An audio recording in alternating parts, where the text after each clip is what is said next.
Syederun Ridwan Kamil kembali memposting unggahan tentang sosok almarhum Eril di media sosial. Kali ini, Kang Emil menjelaskan filosofi hidup Eril yang dijalani semasa hidupnya. Adapun isi filosofi hidup Eril yang diungkapkan Kang Emil yaitu, berjuta doa akan dipanjatkan dari berjuta kebaikan yang ditaburkan. Dalam caption itu, Kang Emil juga mengatakan bahwa foto itu yang terganteng, yaitu foto terakhir yang ia jepret pribadi.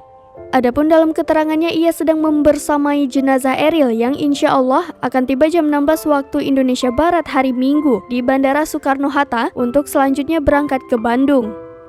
Ia pun meminta masyarakat yang ingin takziah dipersilahkan jika berkenan antara jam 22 Minggu malam sampai dengan jam 8 Senin pagi di Gedung Pakuan. Untuk selanjutnya, jam 9 akan diberangkatkan ke pemakaman keluarga di Cimaung, Banjaran, Kabupaten Bandung. Kang Emil juga meminta didoakan agar dilancarkan semua urusan perjalanan pulang ini.